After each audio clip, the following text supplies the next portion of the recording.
Hello दोस्तों, स्वागत है आपका हमारे यूट्यूब चैनल अभी education point A to Z में। तो आज हम की क्लास जो शुरू करेंगे, हम आपका जो है अच्छी थॉट से करेंगे, आपका गुड थॉट से। तो ये थॉट को आप जो है अच्छी तरह सुनना जरा, ये आपके बहुत काम आने वाले हैं। तो पहली थॉट यहाँ पर क्या कह रही है, ये कह रही है दुश्मन बनाने के लिए जरूरी नहीं लड़ा जाए। ठीक है दोस्तों, दुश्मन बनाने के लिए जरूरी नहीं लड़ा जाए, तुम कामयाब हो जाओ, दुश्मन अपने आप तैयार हो जाते हैं। देखिए दोस्तों, वाकई में अगर आप कामयाब हो जाए तो दुश्मन अपने आप तैयार हो जाते हैं, हमें दुश्मन बनाने की आवश्यकता नहीं है। तो यहाँ पर एक आपका अच्छी थॉट ये है, और दूसरी थॉट यहाँ पर क्या कह रही है, ये यहाँ पर कह रही है जीत और हार आपकी सोच पर निर्भर करती है दोस्तों। जीत और हार आपकी सोच पर निर्भर करती है। मान लो तो हार होगी और ठान लो तो जीत होगी। ठीक है दोस्तों, यहां पर तो ये आपको याद रखना है कि जीत और हार हमारे मन पर ही निर्भर करती है। तो ये दो थॉट को सुनाते हुए हम आप आज जो है आपकी अगली क्लास आपको शुरू करते हैं। चलिए आइए।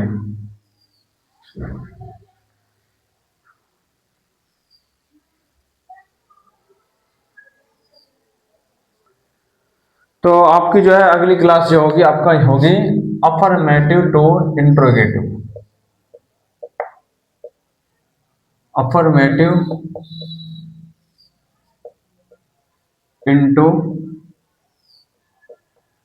इंट्रोगेटिव। इंट्रोगेटिव ये हमारा आज का टॉपिक है। अफर्मेटिव इंटू इंट्रोगेटिव ये हमारा आज का टॉपिक है।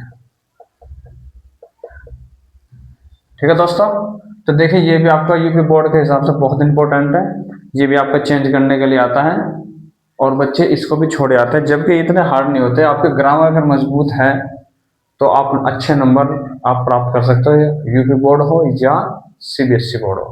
तो यहाँ पर रूल नंबर 1 आपका जो है हम पढ़ाएंगे। Rule number 1।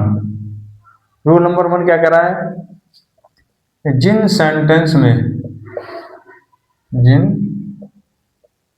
सेंटेंसेस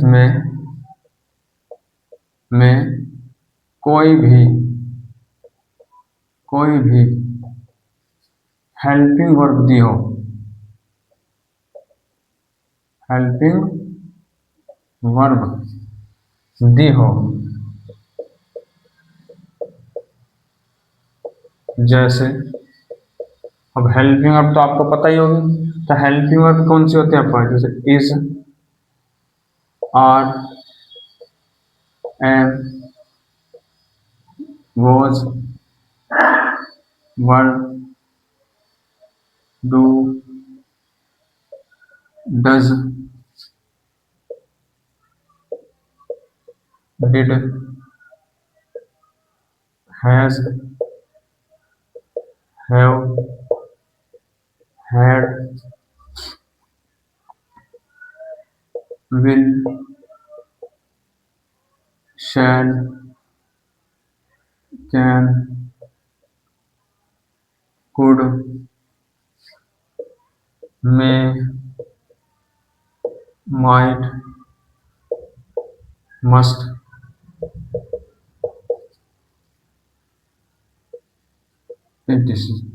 जो भी आपका हेल्पिंग वर्ब होगी आपका, मैंने इसमें सभी ज्वाइन कर दिया। तो कोई भी हेल्पिंग वर्ब होगी किसी भी सेंटेंस में होगी, तो आपको क्या काम करना है, उस सेंटेंस में इनको सेंटेंस के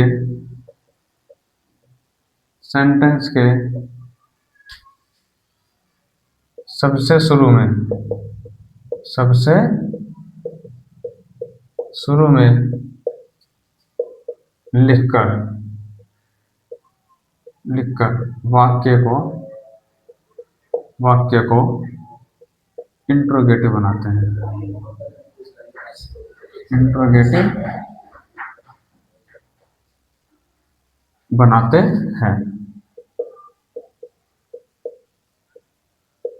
और अंत में और लास्ट में क्वेश्चन मार्क का चिन्ह लगाते हैं। देखिए, अगर आपने क्वेश्चन मार्क छोड़ दिया है ये, और आपने हेल्पिंग वर्ब लगा दिया स्टार्टिंग में, सब्जेक्ट से पहले लगानी है, नहीं सेंटेंस के शुरू का मतलब है कि सब्जेक्ट से पहले लगानी है हमें, और अंत में क्वेश्चन मार्क छोड़ दिया तो सेंटेंस आपका गलत हो जाएगा, आपके 2 नंबर पूरे कट जाएंगे। ठीक है दोस्तों, तो यहाँ पर हम एग्जाम्पल देंगे आपको। तो एग्जाम्पल नंबर 1 हमने आपको दे दिया है कि she does not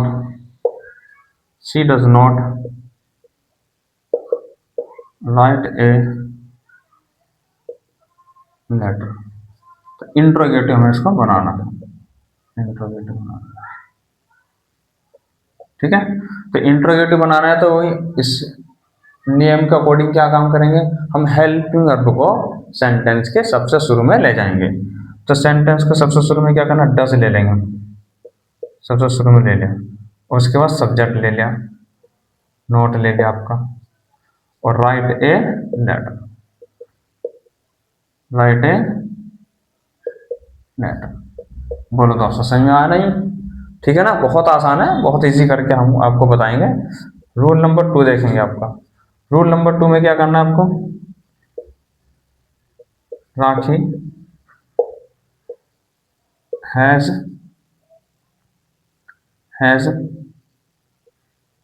done her work. यहाँ पे देखेंगे राखी हैज डन हर वर्क, तो इसमें भी आपका हेल्पिंग वर्ब ले लेंगे, ये हेल्पिंग वर्ब स्टार्टिंग में ले जाएंगे। तो यहाँ क्या लाएंगे हम, has rakhi done her work और क्वेश्चन मार्क, ये आ गया आपका। ये रूल नंबर 1 कहता है। यहाँ पर ध्यान से सुनेंगे, एक बार रूल समझ लेंगे। जिन सेंटेंस में कोई भी हेल्पिंग वर्ब आई हो, चाहे मॉडल वर्ब की हो, चाहे आपका वैसे हेल्पिंग वर्ब हो, तो उसमें हम क्या करेंगे, is, are, am, was, were, do, does, did, has, have, had, आपका will, shall, can, could, should, would, may, might, आपका जो है इनको हमें क्या करना है, सेंटेंस के सबसे शुरू में लिखकर वाक्यों को इंट्रोगेटिव बनाते हैं और लास्ट में क्वेश्चन मार्क लगाते हैं। ये आपका पहला रूल है। ठीक है दोस्तों, आगे होगा अच्छी तरह समझ में आपका। तो चलिए आगे रूल नंबर 2 देखते हैं। रूल नंबर 2,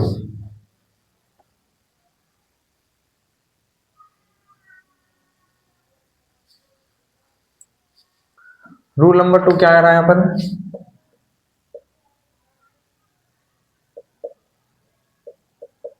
रूल नंबर 2 आपका जो है, एक से अधिक हेल्पिंग वर्ब भी आती है।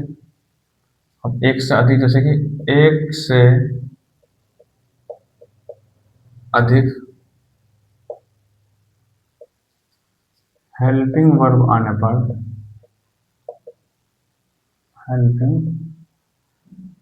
वर्ब आने पर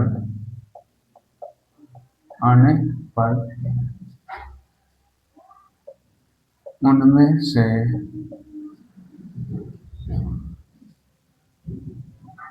मुख्य हेल्पिंग वर्ब को सेंटेंस के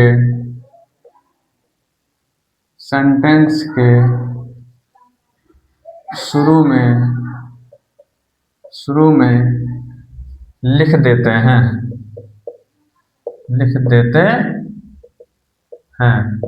और अंत में वही क्वेश्चन मार्क लगाएंगे सबसे। तो एग्जाम्पल देखेंगे इसका भी। एग्जाम्पल यहाँ पर क्या है, जैसे कि हमने कहता है राहुल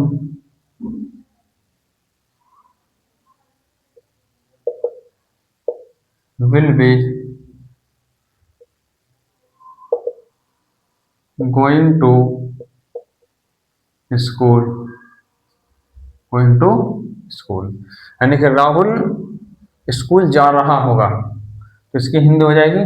तो एक से अधिक, जैसे कि विल भी आ गया इसमें, तो बी भी इसके साथ आया, शैल भी आ सकता है, has been, have been, had been, ये आ जाते हैं। तो हमें मुख्य हेल्पिंग वर्ब उठानी है और वो सब्जेक्ट के सबसे स्टार्टिंग में लगा देनी है। तो हम क्या करेंगे, यहाँ पर विल स्टार्टिंग में लगा देंगे यहाँ पर।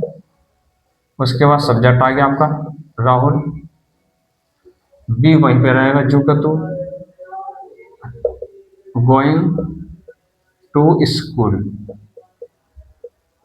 Going to school. ठीक है दोस्तों, 1 मिनट के लिए सॉरी चाहूँगा, 1 मिनट में अभी आते हैं।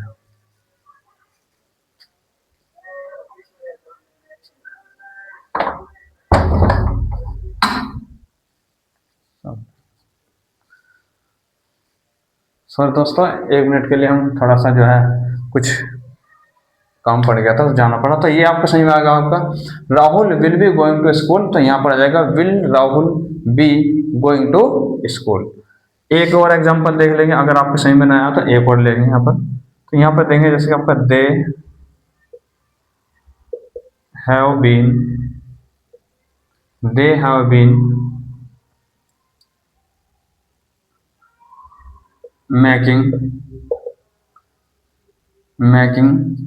Noise, making noise in the class, in the class. तो यहाँ पर जैसे कि वे कक्षा में शोर मचा रहे हैं, तो शोर मचा रहे हैं, तो यहाँ पर टाइमिंग भी ले लेंगे, चलो, और टाइमिंग ले लेंगे 10 मिनट्स, 10 मिनट्स, 10 मिनट्स। तो यहाँ पर हम क्या करेंगे, मुख्य हेल्प में हम लेंगे यहाँ पर हैव स्टार्टिंग में, और बाकी जो का तो लिखते हम चले जाएंगे। ये आपका जो है negative sentence, sorry interrogative sentence तैयार हो जाएगा आपका।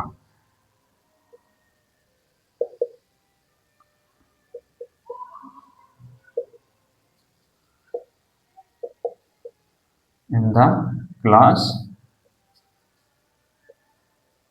10 मिनट्स, ये आपका 10 मिनट्स हो जाएगा, लास्ट में क्वेश्चन मार्क। ठीक है दोस्तों, ये भी आपको रूल अच्छी तरह समझ में आएगा। कोई भी होगी, एक से अधिक हेल्पिंग वर्ब आने पर हम क्या करेंगे, हेल्पिंग वर्ब यानी कि मुख्य हेल्पिंग वर्ब को सेंटेंस के शुरू में लिखेंगे और लास्ट में क्वेश्चन मार्क लगा देंगे। ये आपके सामने एग्जांपल दिए हुए हैं। इसमें से आपका विल आ गया, बी वहीं पे रहेगा, हैव आ गया, बीन वहीं पे रहेगा। तो आपका एक से अधिक हेल्पिंग वर्ब आने पर ये करेंगे। ठीक है दोस्तों, चलिए रूल नंबर 3 देखते हैं आपका।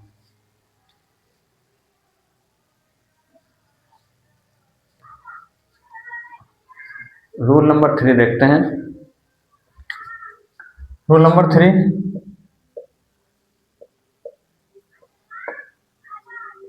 रूल नंबर 3 में आपका जो है प्रेजेंट इंडेफिनिट का, आपका प्रेजेंट इंडेफिनिट, इस शॉर्ट में लिख रहा हूँ दोस्तों मैं, ठीक है। तो प्रेजेंट इंडेफिनिट का पहला ही पार्ट है। तो इसमें क्या करना है, प्रेजेंट इंडेफिनिट में ज़्यादा कुछ नहीं करना है, बस थोड़ा सा ध्यान से सुन लेंगे आप। उसके बाद आप ये समझिए, बता देना कि मैं नहीं चाहूँगा कि आपको कोई भी पॉइंट छूटे यूपी बोर्ड की दृष्टि से, कोई भी सेंटेंस छूटे, क्योंकि एक एक जो नंबर है बहुत इंपॉर्टेंट होता है। तो इसे ध्यान से सुनेंगे। तो यहाँ पर फर्स्ट पार्ट क्या करा है, जिन वाक्यों में वर्ब में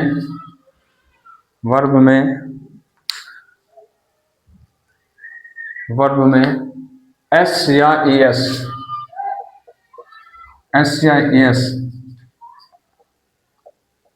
लगा होता है, तो उनमें डज को सब्जेक्ट से पहले, सब्जेक्ट से पहले लिखते हैं, लिखते हैं और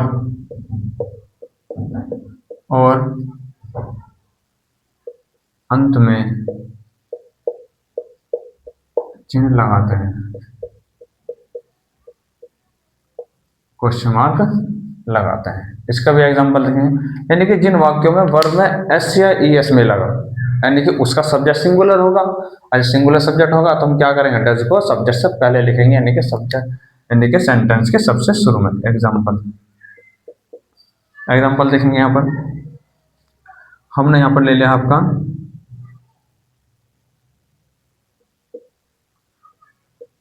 रवि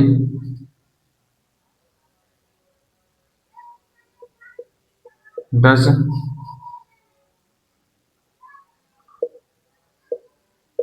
हिज होमवर्क, होमवर्क, यानी कि रवि अपना गृह कार्य करता है। डज, ये जो डज है ये आपका हेल्पिंग वर्ब नहीं है, ये मेन वर्ब है। तो मेन वर्ब में क्या लगाया है, यस लगाया गया है। तो ये मत समझना कि हम जो डज लगा रहे हैं ये जो है ये वाला है, ये नहीं है, ये मुख्य वर्ब है और वो लगाएंगे हम हेल्पिंग वर्ब। तो यहाँ पर क्या करेंगे, स्टार्टिंग में does Ravi do his homework, question mark. यानी कि जब हम डज को स्टार्टिंग में लाएंगे तो मुख्य वर्ब में से, यानी कि मेन वर्ब में से ईएस को हटा देते हैं। तो यहाँ पर ये भी पॉइंट जोड़ देंगे, तो यहाँ पर लिखेंगे मेन वर्ब में से एस या ईएस को हटा देते हैं, हटा देते, यहाँ पे लिख लेंगे। ये पॉइंट आपको याद होना चाहिए क्योंकि इंपॉर्टेंट है ये। चलिए रूल आपका जो है दूसरा एग्जांपल देखेंगे। दूसरा एग्जांपल यहाँ पर है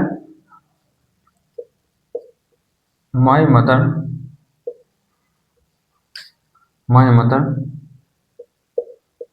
कुक्स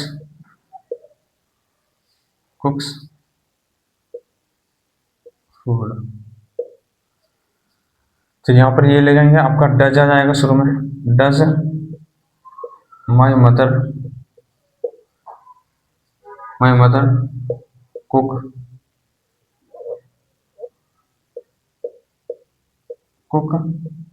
फूड, ये क्वेश्चन मार्क आ जाएगा। ठीक है, ठीक है दोस्तों, ये भी आपका अच्छी तरह समझ में आ गया होगा। जिन वाक्यों में वर्ब में एस या एस लगा होता है तो उनमें डज को सब्जेक्ट से पहले लिखते हैं और अंत में क्वेश्चन मार्क चिन्ह लगाते हैं, लेकिन मेन वर्ब में से क्या करेंगे, एस या एस को हटा देते हैं। जैसे इसमें कुक में से हमने एस हटा दिया, कुक आ गया। इसमें हमने डज में से एस हटाया तो डू आ गया। तो ये भी आपको याद रखना होगा। ठीक है दोस्तों, चलिए रूल नंबर आपका इसी का सेकंड पार्ट देखते हैं, प्रेजेंट इंडेफिनिट का सेकंड पार्ट देखते हैं, ये पूरा हो जाएगा आपका। तो सेकंड पार्ट, सेकंड में बहुत आसान है सेकंड। तो इसके जिन वाक्यों में ओनली वर्ब की फर्स्ट फॉर्म दी हो तो सब्जेक्ट से पहले डू लिखकर अंत में क्वेश्चन मार्क लगाते हैं।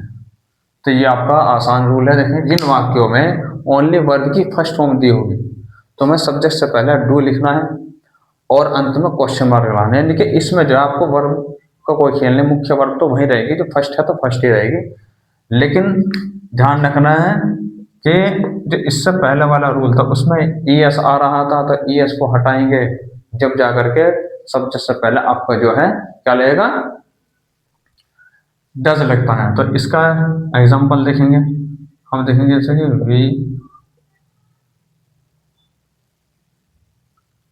We play play cricket in the field, ये इंट्रोगेटिव बनाना है आपको। तो यहाँ पर क्या करेंगे, डू लगाएंगे शुरू में, do we play cricket in the field, question mark. ठीक है, तो रूल नंबर ये इसका सेकंड हो गया प्रेजेंट इंडेफिनिट का। अब लेंगे हम रूल नंबर 4। रूल नंबर 4 देखेंगे भाई। रूल नंबर 4 आपका आ जाएगा पास्ट इंडेफिनिट से। पास्ट इंडेफिनिट शॉर्ट में हमने डाल दिया है पास्ट इंडेफिनिट का। तो पास्ट इंडेफिनिट में क्या करना है, जिन सेंटेंस में वर्ब की सेकंड फॉर्म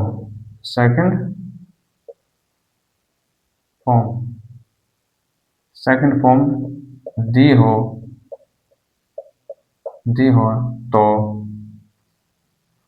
तो सब्जेक्ट से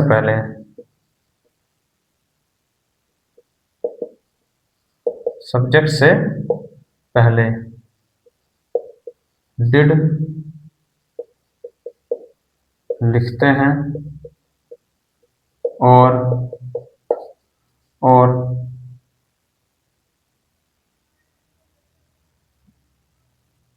सेकंड फॉर्म को फर्स्ट फॉर्म में चेंज कर देते हैं।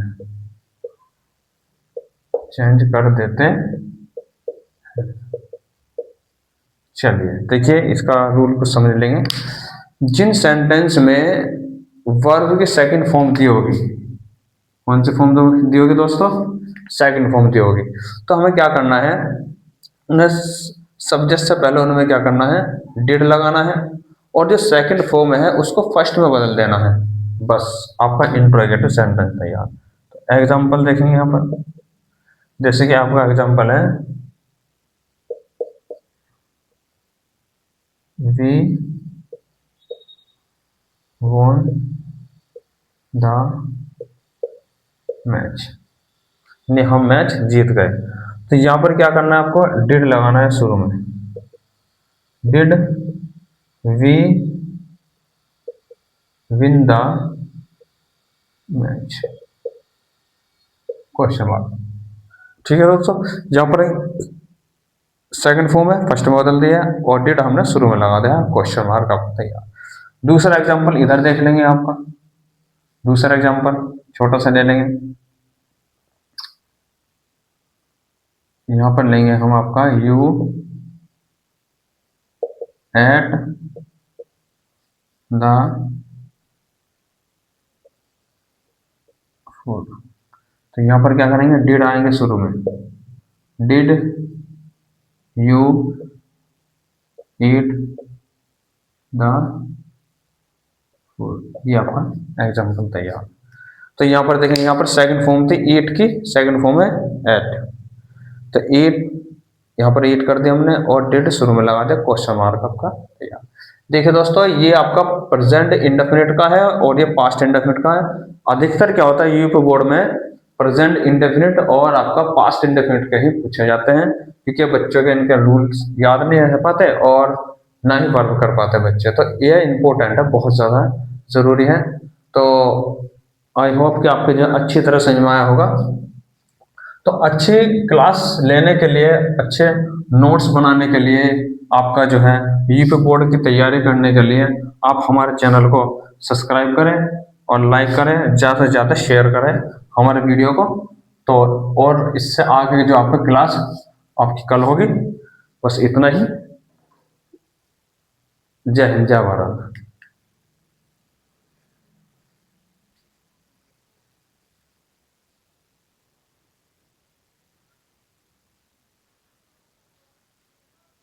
अब कैसे करोगे सेव इसे?